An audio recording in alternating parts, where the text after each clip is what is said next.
Does your therapist think you're a bitch because you never ask them how they're doing or about their personal life?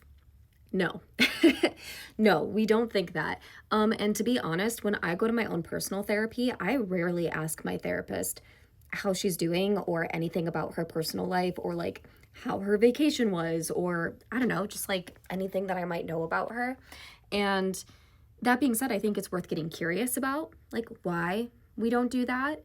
Um, and I think part of it is I'm so secure in the fact that like this is my space, this is for me. And I think it's worth getting curious about like, is there something about the vulnerability of having a intimate relationship with somebody where not only are you going into like the deep intimate parts of your life and they're holding space for that, but you're also learning about parts of them, obviously in a way that is respecting therapeutic boundaries and not making it about the therapist. Like would there be something that's too much about that vulnerability or intimacy or caring about somebody who is in a position that maybe represents like a parental role?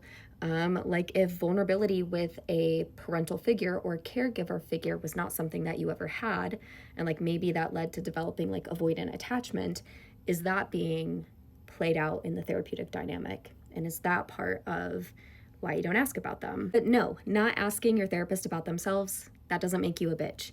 And also, even when clients do ask me about myself, and like some of it's very like straightforward, like, oh, how are you doing after you got your tooth pulled? Like, oh yeah, like this is how it was. It sucked, but like here I am, we're good. I'm feeling better now.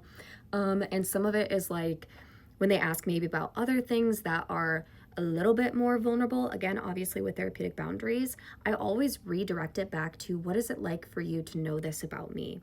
What is it like for us to talk about this experience that is relevant in some ways to things that you've been through, like whatever the context is?